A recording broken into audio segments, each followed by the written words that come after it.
Kejisian setahun nih nggak kesini ya. Ya aku, yes, this is my home ya.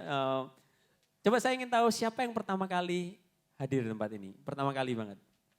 Itu ya temannya Kristo ya sama Audrey ya. Hmm. Uh-uh. Saya cuma mau bilang bagi siapapun yang pertama kali hadir di sini, itu bukan kebetulan kalau temanmu ngajak. Tapi di balik itu semua adalah di mana Tuhan itu ngejar saudara. Ngejar kalian. Untuk kalian itu bisa berada di tempat ini, Tuhan itu ngejar. Ya.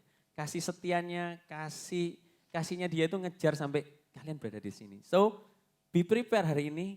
Kalau apa yang Tuhan ngomong melalui saya, ya, itu kalian nikmatin saja. Karena yang paling penting adalah gospel must get younger. Yes, amin, amin.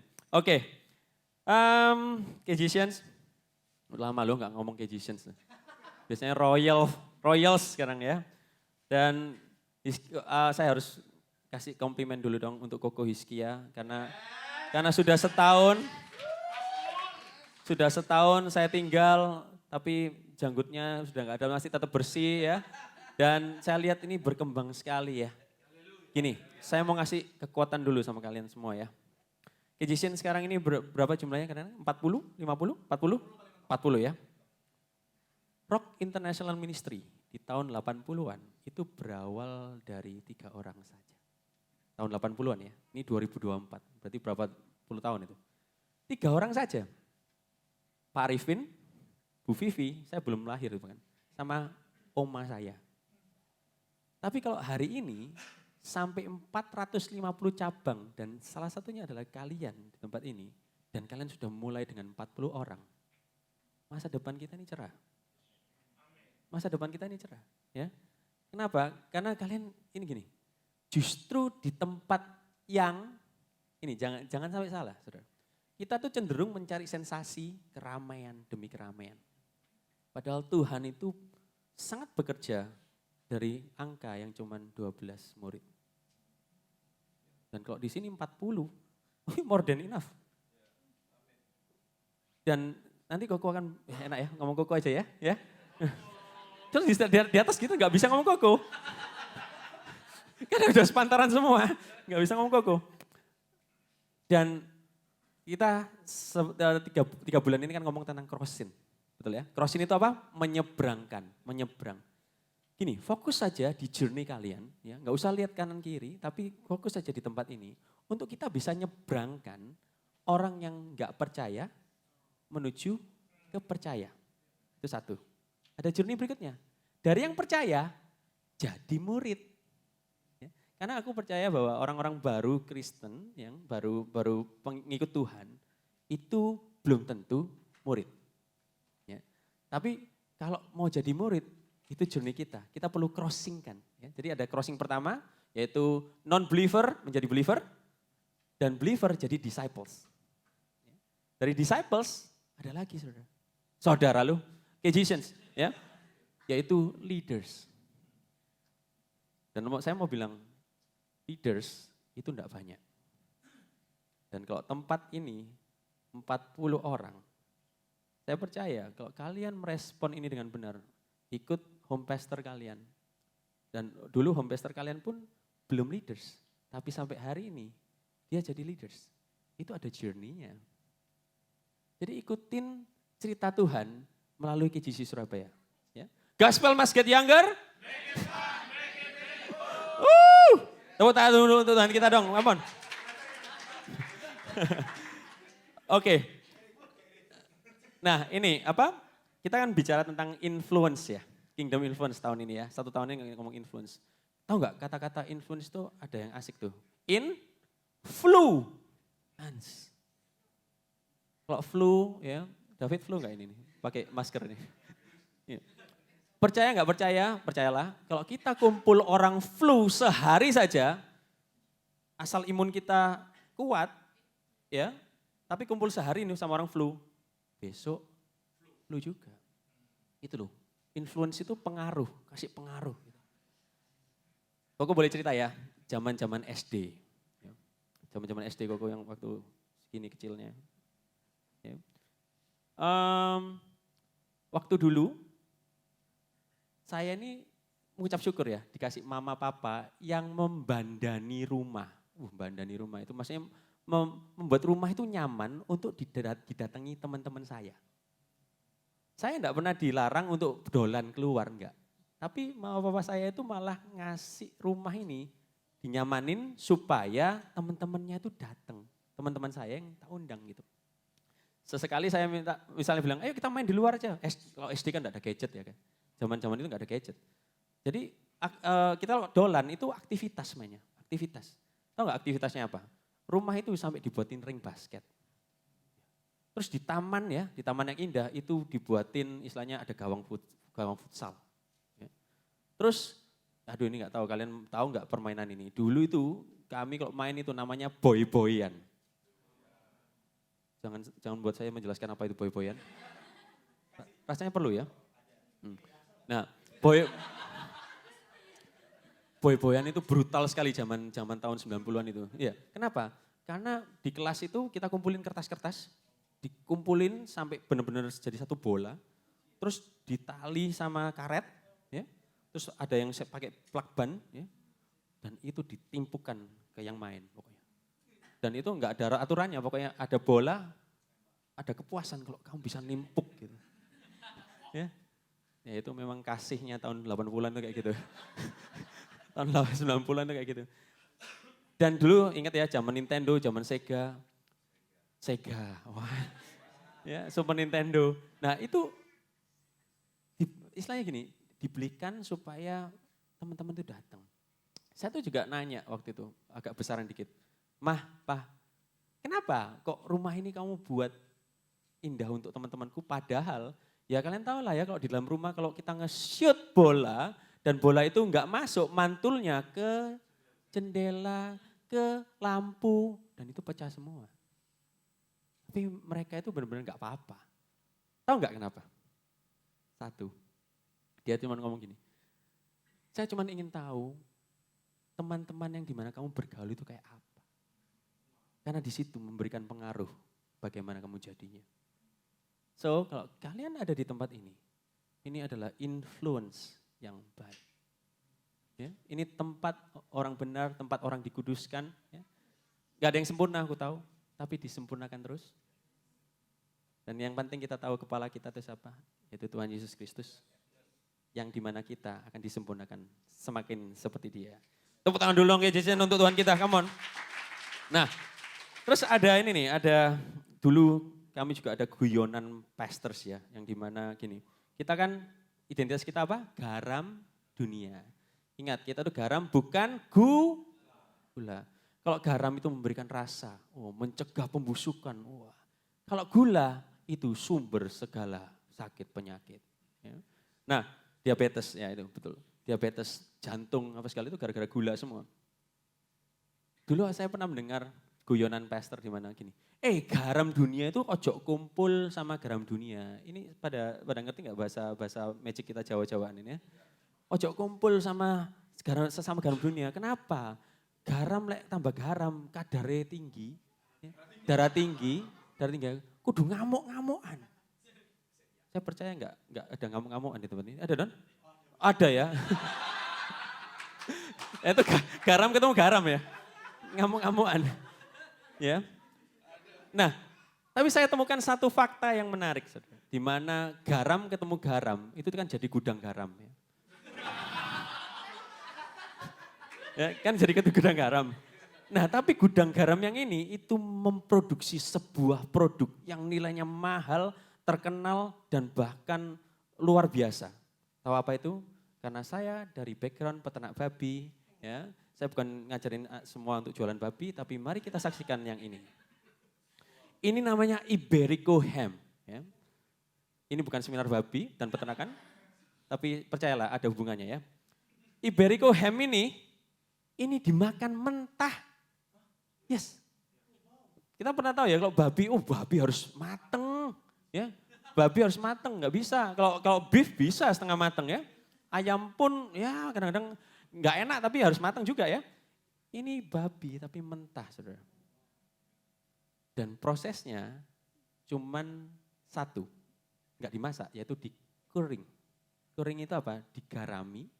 1 kilo daging babi digarami 5 kilo daging babi. 5 kilo. Ya, kalau mau yang nyoba bisa di rumah. Tapi nggak jamin jadi Iberico ham, mungkin jadi Wiyung ham ya. Tapi yang pasti ini dengan digarami, ya bayangin kalau 1 kilo dengan 5 kilo garam. Bayangin kalau kita mau produksi berton-ton, berarti harus 5 kali ton garam. Jadi memang benar-benar gudang garam. Ya. Gudang garam, terus kita kubur itu dagingnya sampai 1-2 tahun. Cuma dikubur garam 1-2 tahun. Ya. Dan akhirnya saya cek harganya terakhir, ya, di Maret saya buka Tokopedia, harga Iberico ham di Indonesia, harganya 8 kilo ya ini, 18 juta. Kalau saya bagi 1 kilo, itu 1 kilonya itu 2,2 juta 50. Ya. Nah kalau sedikit ya, kalau kita tahu daging babi peternakan sekarang, babi hidup itu harganya 45.000, berarti langsung aja saya kasih tahu. Pertambahan nilainya itu 50 kali lipat. Dari oeng-oeng sampai ke gitu. Itu 50 kali lipat. Ya. Message apa sih yang kita bisa dapat di sini? Bahwa garam ketemu garam. Coba lihat kanan kirinya. Kalian ini garam dunia. Garam ketemu garam itu bisa memproduksi sesuatu yang luar biasa. Butuh waktu memang. Kalian masih setahun ya umurnya ya. Nah, 1-2 tahun itu bisa memproduksi ham. Iberico ham, 18 juta. Ya kita memang nggak ngomong tentang nominal ya, kita nggak ngomong tentang nominal. Tapi saya percaya di KGC Surabaya, di lantai 2 ini, di mana kalian berkumpul bersama, ya saling sharing, saling mengagungkan Tuhan, saling memuji Tuhan. Kalian akan memproduksi, bukan ham, tapi memproduksi itu loh, believer. Memproduksi apa? Disciples. Memproduksi apa? Leaders. Yang percaya saja tepuk tangan untuk Tuhan kita dong. Ya. Nah, jadi ada dampak yang masif waktu kita berkumpul. Ini counter apa sih? Counter gini loh, kadang-kadang ya, ini nih. Kadang-kadang pembenaran orang itu, sudahlah gak usah kumpul di gereja, yang penting kita itu di luar jadi garam dunia. Itu zaman Superman, kok saya bilang. Sekarang ini zaman apa Don? Avengers. Bukan competition, aku bisa sendiri. Tapi sekarang ini zaman collaboration. Ya, collapse, bukan competition. Ya. Jadi sewaktu kalian bersama-sama menggarami siapapun yang datang hari ini, jadi persahabatan, jadi apa? Saudara dalam Kristus. Saya percaya kalian akan nyebrangin orang ini, ya. Sudahlah, pokoknya sama Tuhan. Kita kalau cuman mikir apa logik, ya, itu nggak bisa lihat kuasanya Tuhan bekerja. Tapi kalau percaya bahwa Tuhan bekerja di balik semua ini, nanti kalian tinggal menyaksikan, ya. Amin, amin. Yuk sekarang kita, saya boleh kasih klipnya tentang bagaimana penyeberangan secara grup ya, secara komunal itu sangat masif. Boleh Yosua? Ada satu klip lagi untuk kita bisa lihat ya. Sometimes winning isn't the most important thing. A runner fell just before the finish line.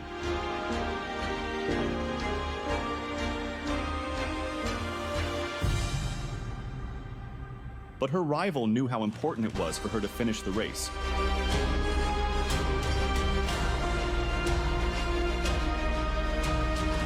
That's why solidarity prevailed in this competition. What would you do? Wow, indah ya. Yang pertama di mana dia jatuh, dia mestinya pemenang pertama tuh. Ya, mestinya menang pertama tapi dia jatuh, tapi rival-rivalnya nggak mau menang. Mereka mau malah menunjukkan bahwa yuk kita crossing bersama-sama yuk. Dan bahkan itu jadi suatu klip yang sangat powerful, di mana kebersamaan. Bahkan terakhir ya, kalau lihat yang mestinya menang itu disuruh untuk apa? Duluan. Untuk melewati finish race itu. Tapi enggak, dia benar-benar mau, yuk kita bersama-sama dan angkat tangan bersama-sama. Bukankah itu kemenangan sejati? Ya, kemenangan sejati itu apa? Bersama-sama. Ya. Nah, yuk kita baca ayat crossin ya hari ini, yaitu di Efesus 2 ayat 8 sampai 10. Kita baca bareng ya. Yuk. Ephesians in 3, 2, 1. Sebab karena kasih karunia kamu diselamatkan oleh iman. Itu bukan hasil usahamu tetapi pemberian Allah. Itu bukan hasil pekerjaanmu, jangan ada orang yang memegahkan diri. Karena kita ini buatan Allah, diciptakan dalam Kristus Yesus untuk melakukan pekerjaan yang baik. Dipersiapkan Allah sebelumnya, Ia mau supaya kita hidup di dalamnya. Sedikit ya kontekstual tentang Efesus 2. Kalau kalian tahu bahwa Paulus ngomong sama Efesus, jemaat Efesus, itu selalu konteksnya karena jemaat Efesus itu ya, itu mendua hati. Dia menyembah Kristus, percaya Kristus iya, tapi dia juga percaya dan menyembah Artemis. Artemis itu dewi kesuburan. Dan juga dia juga menyembah kaisar juga. Dan Paulus, boleh slide berikutnya. Dan Paulus berkata bahwa kalian kalau di luar Kristus itu mati. Ya, kalian di luar Kristus itu mati. Dan hanya dengan Kristus ada keselamatan. Dan ada pekerjaan baik yang menunggu, yang direncanakan Tuhan untuk kita hidup di dalamnya. Apa itu? Crossin. Ya, untuk menyeberangkan orang. So, hari ini saya mau tantang hati dari setiap kita. Ya, mungkin di antara kita sudah mengikut Kristus lama.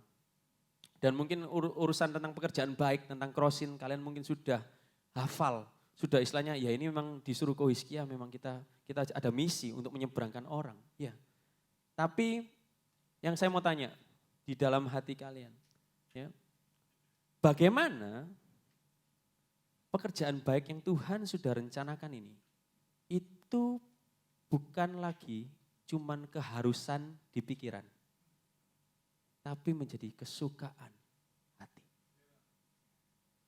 Kita tahu ya, segala yang harus itu enggak bertahan lama.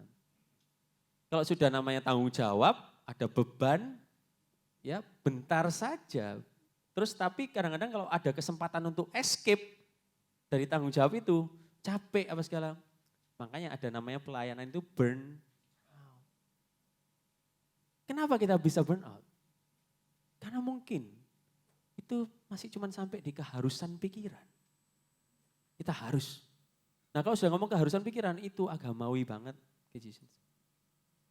Tuhan tidak pernah bangun agama di sini. Tapi Tuhan memang bangun relasi. Di mana, ayo sama-sama yuk kita berangkat dari keharusan pikiran jadi kesukaan hati. Nah kalau kalian mungkin tanya, gimana Koko ini kok bisa berubah juga dari dulu mungkin keharusan pikiran, tapi sekarang menjadi kesukaan di hati untuk melayani, untuk crossingkan orang. Saya cuma berikan 2 titik penting, yaitu bad news about us, berita buruk tentang kita, dan good news for us. Cuma 2 aja. Dan saya percaya kalau kalian benar-benar menseriusi berita ini, begitu mahalnya memang, di mana kita sewaktu tahu ada bad news, tapi juga ada good news untuk kita. Ya. Mau tahu bad newsnya dulu? Ya, selalu dong yang good news terakhir ya, bad news dulu dong. Ephesians, gospel must get younger. Aduh sampai ke seluruh. Oke, ayat 1 sampai 3 yuk kita baca. Justru kalau kalian tanya, kenapa Koko masih bisa berada di sini untuk melayani? Yaitu ini, ayat 1 sampai 3. Ya. Ganti kata kamu menjadi namamu. Boleh? Yuk. In 3, 2, 1. Andrew dahulu sudah mati karena pelanggaran-pelanggaran dan dosa-dosa Andrew. Andrew hidup di dalamnya karena Andrew mengikuti jalan dunia ini. Karena Andrew mentaati penguasa kerajaan angkasa, yaitu roh yang sekarang sedang bekerja di antara orang-orang durhaka. Sebenarnya dahulu kami semua juga terhitung di antara mereka ketika kami hidup di dalam hawa nafsu daging dan menuruti kehendak daging dan pikiran kami yang jahat. Pada dasarnya ini penting. Kami adalah orang-orang yang harus dimurkai.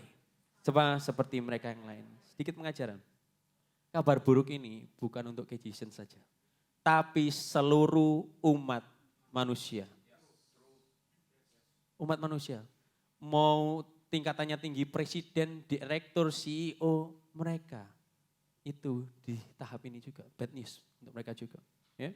Nah, kenapa kita bisa lihat ini bad news untuk semua orang? Paulus itu pakai kata kamu, kami, dan mereka. Ya. Dan gini, kita tuh kadang-kadang sebagai gereja yang modern ya, percaya, gereja yang kadang-kadang ramenya berjibun, jarang banget ngomongin tentang dosa, pelanggaran, kematian, dan murka Allah. So, you guys are in the right place. Kenapa? Karena kadang-kadang berita buruk ini buat gereja sepi. Berita buruk ini membuat resiko yang bicara ini nggak diundang lagi. Ya, by the way, gini, ini pertama kali saya bisa khotbah 2 kali, kalau bukan karena Kejisians itu, enggak mungkin rasanya ya. Dan ya ini pastor kalian ini yang benar-benar untuk bisa membuat saya berada di sini ya. Nah, dan kenapa sih? Karena kenyataannya manusia itu lebih suka dengar nih mujizat. Lebih suka dengar hikmat Tuhan dalam mengatur keuangan. Hikmat Tuhan dalam mengatur keluarga, hubungan. Itu lebih suka. Dan suka juga dimotivasi. Ya, suka juga dimotivasi. Suka juga dengan istilahnya gini. Apa sih yang harus aku lakukan? Checklist. Oh ini to-do list. Ya. Dan itu yang dicari. Tapi saya mau bilang pada saudara, kita tanpa tahu kita siapa dulu. Ya. Makanya kenapa kalau kita disuruh apa-apa, hanya sampai misalnya, oh itu disuruh Kak Doni, oh itu disuruh Ko Andre, oh itu disuruh Ko Iskia, oh itu disuruh Ko Ruben. Tapi enggak benar-benar mengerti gitu loh. Why we do what we do. Kenapa kita lakukan apa yang kita lakukan. Ya. Dan hari ini kalian akan tahu kenapa kalian lakukan apa yang kita lakukan hari ini ya. Dan oke, saya berikan sebuah analogi dalam ketiga ayat ini. Ya. Ada kondisi kesehatan tubuh manusia, itu ada 3 tahap. Ada namanya sehat, ada namanya sakit, ada namanya mati. Paulus ngomong kita dahulu sudah mati. Mati ini mati apa sih? Mati rohnya, bukan mati jasmani. Sama seperti jasmani kita, waktu kita sehat, yuk kita makan, cari makan pasti lahap banget dong. Ada appetite makan, itu lapar itu nyari makanan itu pasti kan, maksudnya nyari gitu.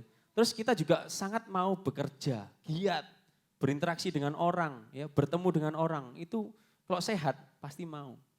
Ya. Begitu juga kalau roh kita sehat, makan itu sama dengan makan firman Tuhan. Ini ada keras, ya. Ada apa ini? Kalau di sini ada apa aja, His? Word-wordnya apa aja nih? Ada ini, KCC Talk juga ya. Nah itu kita kejar terus, istilahnya aku mau dengerin firman Tuhan. Ya. Aku mau dengerin firman Tuhan, aku cari firman Tuhan. Berarti kesehatan rohnya itu sehat sekali. Aku mau pelayanan. Iya, kamu perlu berkorban loh. Duit transport berapa? Enggak peduli, aku mau pelayanan. Karena Tuhan begitu baik untuk aku. Sehat. Mau berinteraksi sama orang. Sehat. Beda kalau kondisi kita, roh kita tuh sakit. Seperti jasmani kita sakit, makan udah mulai males. Makan dipaksa. Ayo untuk sembuh dong, bubur nih bubur. Loh bubur enak ya. Bubur aja gak enak. Dipaksa makan. Terus juga kudunya itu tidur, terus istirahat di rumah, terus males ketemu teman-teman. Males ketemu saudara seiman. Males bekerja, males berinteraksi. So, ini bagus banget. Untuk Paulus juga ngomong gini itu bagus banget. Cek juga kesehatan roh kita. Sewaktu kita mulai malas pelayanan, malas berkorban, ya, terus mulai males ketemu teman-teman. Ya meskipun ada Slack satu dengan yang lain, ada. Tapi di situ loh, justru malah Tuhan itu bekerja. Ada gesekan, itu Tuhan bekerja di situ. Jangan lari. Dan sewaktu kalian merasakan ini semua, udah mulai males, udah mulai hari Minggu, aduh kok males ya ke KGC ya. Bisa dipastikan, roh kita sedang apalagi ini Paulus bilang, kita itu mati rohnya.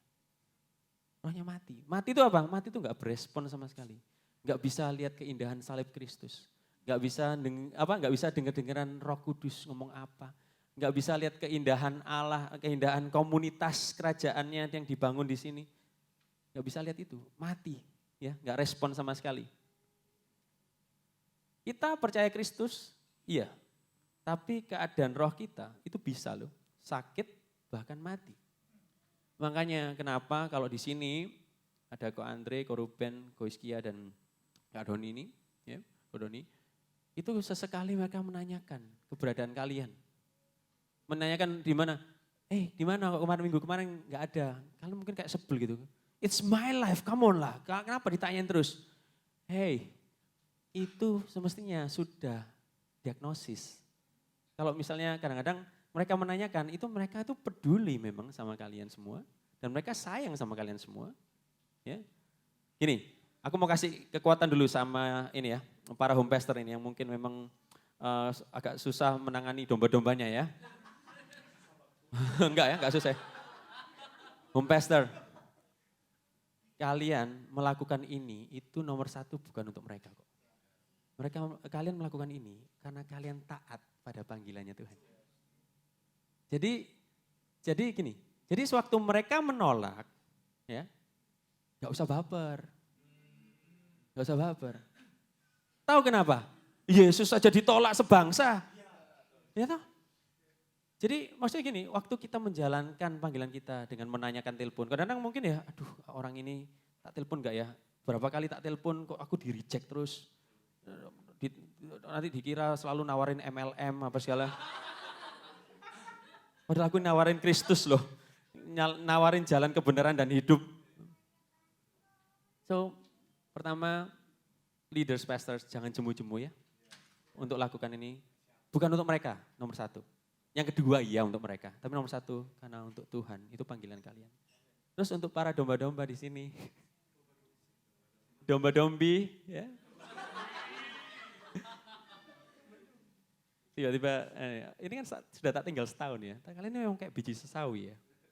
Semakin dewasa, yang 1 tahun lalu saya lihat ya, itu masih tunggal putri dan tunggal putra. Tapi sekarang jadi ganda campuran. Itu yang di belakang itu tuh. Ini mana ini kok gak diajak ini ya?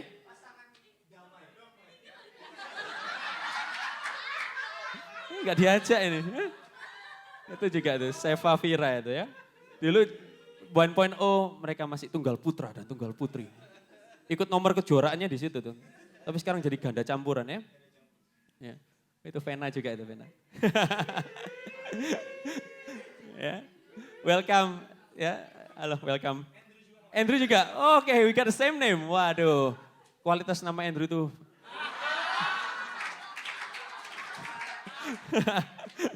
Sampai mana ini lupa. Oke, domba-dombi ya. Domba-dombi. Jadi gini, kalau kalian ditelepon Kak Doni atau Ko Iskia, janganlah berkata, iki maneh. Ya. Tapi justru berkatalah, thank you Tuhan. Ini adalah sebuah message yang khusus ini. Kenapa? Nah gitu dong. Karena mereka itu ditugasin Tuhan. Ya. Oke.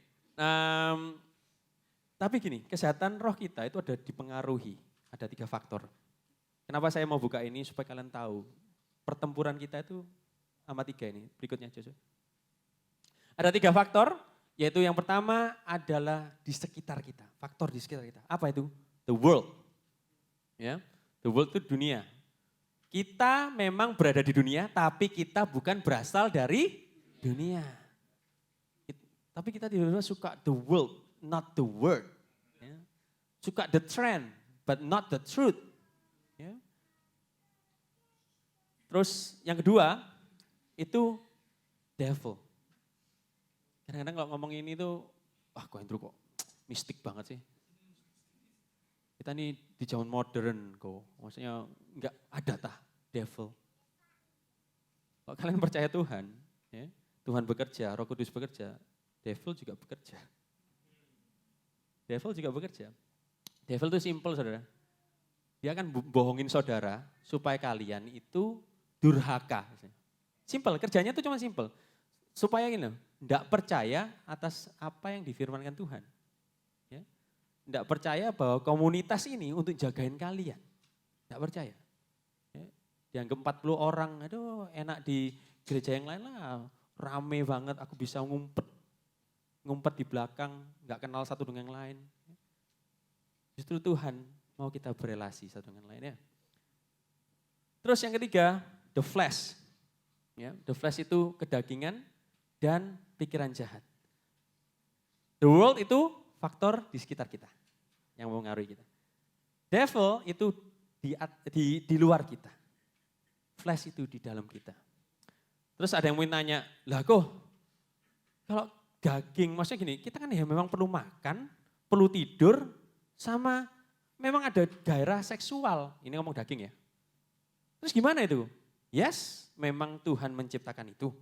Ya, saya bilang menciptakan itu. Tuhan desain untuk kita bisa makan, kita bisa tidur, dan kita bisa ada gairah seksual. Ya. Tapi gini, itu akan menjadi salah sewaktu, nih ya, cek saudara.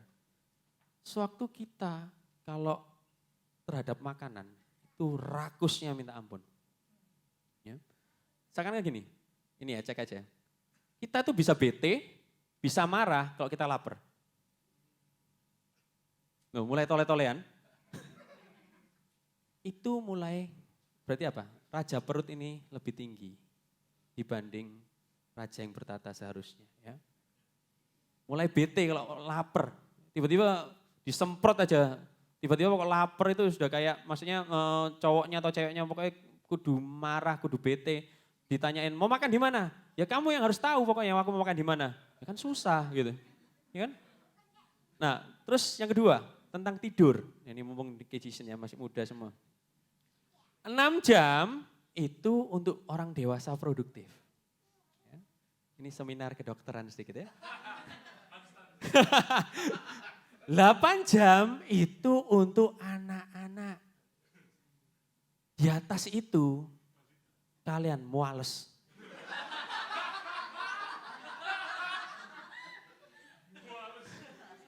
Kalau sakit ya nggak apa-apa untuk recovery ya. Tapi please lah, kalau kita tidur di atas 8 jam, yaitu kalian muales.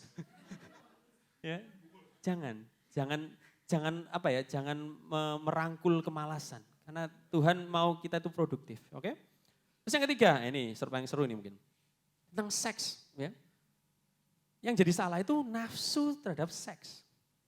Sesimpel gini, kita sewaktu melakukannya dengan orang yang tidak tepat, di waktu yang gak tepat, di tempat yang gak tepat, dengan cara yang gak tepat, ya itu yang buat Tuhan memang murka.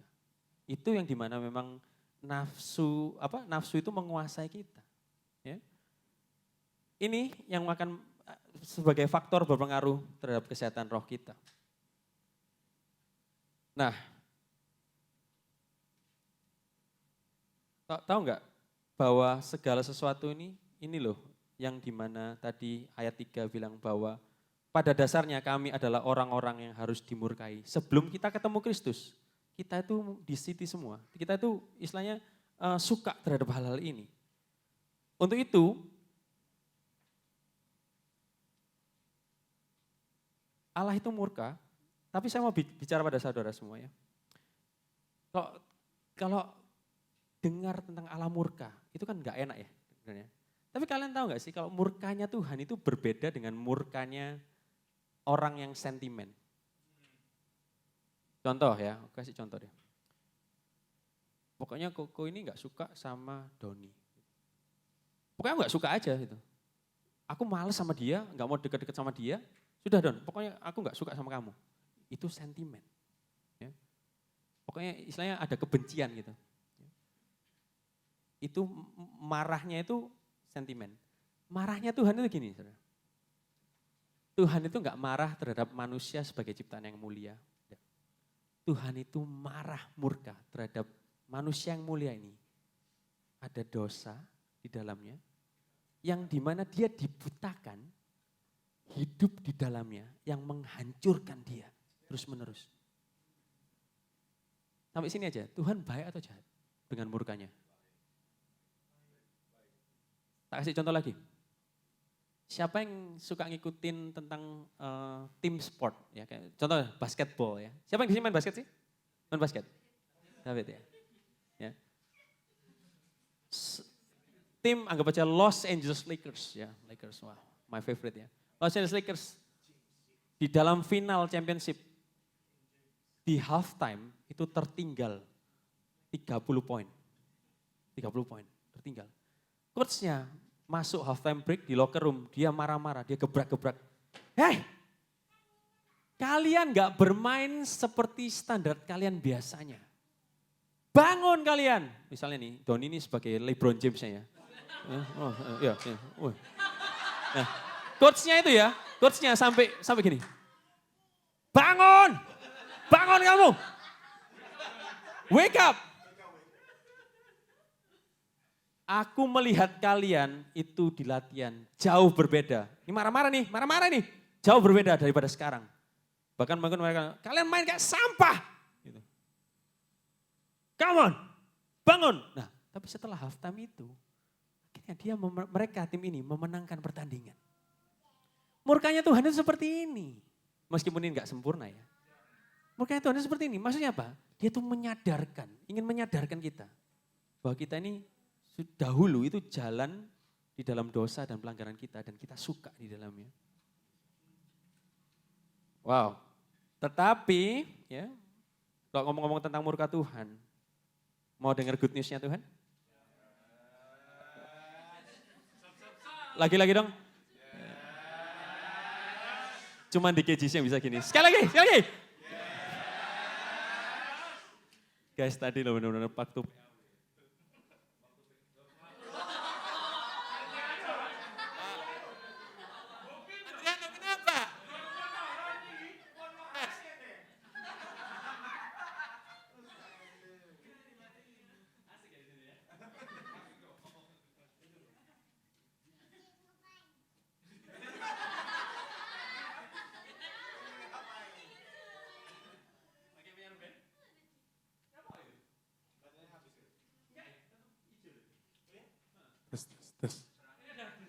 Tes.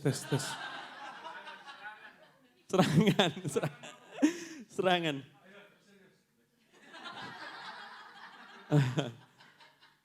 Yuk kita baca good news untuk kita. Yuk di ayat 4 sampai 7 bersama-sama ya. Ini good news banget dan kita supposed to be so joyful. Ayat 4.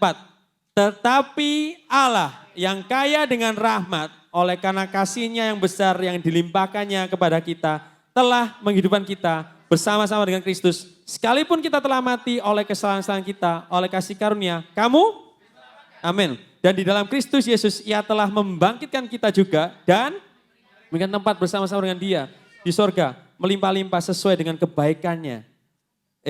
Supaya pada masa yang akan datang, ia menunjukkan kepada kita kekayaan kasih karunia-Nya yang melimpah-limpah sesuai dengan kebaikannya terhadap kita dalam Kristus Yesus.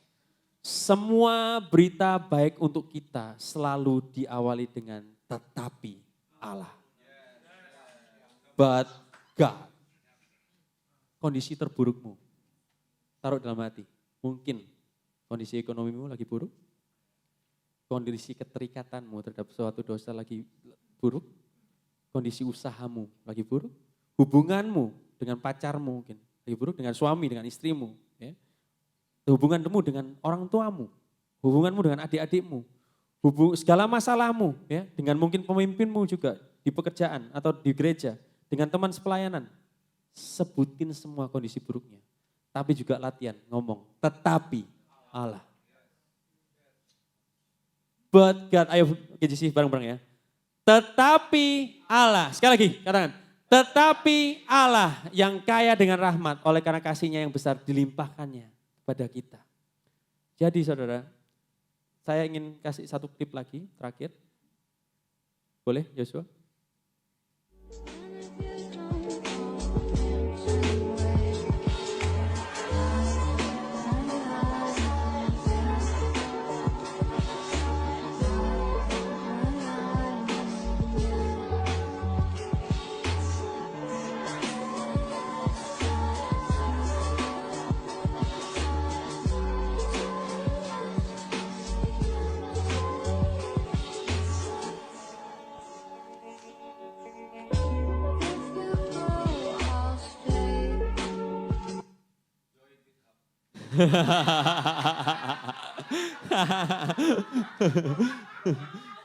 Masuk ya, Join Fit Hub. Kita itu seperti nenek itu loh. Kita itu seperti nenek yang lumpuh, yang gak berdaya. Tapi kok ada di kubangan. Ya, mungkin kalau saudara-saudaranya atau sanak keluarganya menemukan, mungkin dimarahin nenek ini. Ngapain nenek di situ itu? Tapi ada stranger, ya, yang tadi Join Fit Hub itu. Dia pakai mobilnya, saya lihat dia melihat ada seorang nenek yang gak berdaya ini untuk mau diseberangkan ke suatu titik berikutnya. Yang dimana akhirnya orang ini membuka pintu mobil itu dan mengorbankan sepatunya yang basah. Ya. Gak enak itu kan, banjir-banjir gak enak. Sepatunya mungkin kalau mahal ya udah korban lah. Tapi dia menggendong nenek itu dari satu titik ke titik yang lain. Ini ngomong orang, ya, bodybuilder. Tuhan kita itu enggak cuma nyebrangin dari kubangan. Mau tahu kita diseberangin dari apa aja sewaktu kita percaya Kristus? Dahulu kita mati kan? Dahulu kita mati, tapi sewaktu engkau diseberangkan melalui Kristus, engkau dihidupkan. Dulu sewaktu engkau gelap, enggak mengerti apa-apa tentang misteri ini. Tapi engkau sekarang diterangi melalui Kristus. Dulu engkau terhilang, sekarang engkau diselamatkan. Dulu engkau terikat, sekarang dibebaskan. Dulu engkau putus asa, sekarang penuh pengharapan. Tuhan gak sampai situ saudara. Di bumi ini umur kita gak panjang. I'm telling you. Umur Alkitab itu 70 tahun. Kalau di atas itu bonus semua.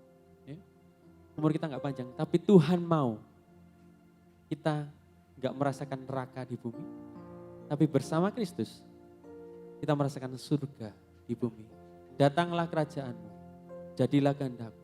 Di bumi seperti surga. Dan nanti waktu kita berpulang, Tuhan juga gak mau kita merasakan api kekekalan. Tapi dia mau kita merasakan kekekalan di surga bersama-sama dengan Bapa. Mari saya undang semua untuk bangkit berdiri. Saya ingin kalian benar-benar merenungkan tentang crossin ini ya. Dan yang terakhir,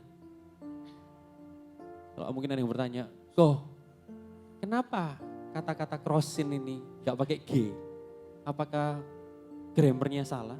Enggak saudara. Saya sengaja dengan Pastor Hizkia memberikan nama crossin. Karena crossin terdiri dari dua kata. Cross dan sin. Cross, salib, dan sin, dosa. Kita kan mestinya kingdom influencer. Kita memberikan pengaruh kerajaan Allah di muka bumi ini. Tapi kita nggak bisa dengan kehidupan kita yang lama. Kenapa? Karena center dari kehidupan kita yang lama, center dari dosa, S-I-N, 3 huruf. Centernya adalah I. Dan kalau centernya I, me, myself, and I. Me, myself, and I. Mau kasih pengaruh dunia apa? Dunia itu sudah I. Dunia itu sudah me, myself, and I. Kita gak usah ngasih pengaruh apa-apa. Kita sudah kayak dunia. Tetapi karena rahmatnya, karena kasih karunia-Nya. Next. Christ, saya sengaja ngomong, pilih kata-kata Inggris ini. Crosses out. Crosses out itu apa? Mencoret. Mencoret sin. Untuk mencoret sebuah kata harus ada garis horizontal. Dan kalian tahu garis horizontal itu di bahasa medis namanya flat line. Saya tanya terakhir tentang kedokteran bahwa orang yang sekarat ya, itu berada di ICU, ada namanya mesin namanya CCU Vital Sign Monitor. Kalau kalian tahu di film-film, waktu ada orang sekarat, itu ada yang menjagai dan ada monitor yang suaranya tut, tut, tut, tut. Berarti itu ada tanda kehidupan. Detak jantungnya berdetak di situ. Tapi beda ceritanya waktu di kamar rumah sakit itu terjadi bunyi bukan tut, tut, tapi tut. It's a flat line. Berarti orang ini mau menyeberang menuju kematian. Ya memang bisa di electric shock mungkin bisa muncul lagi.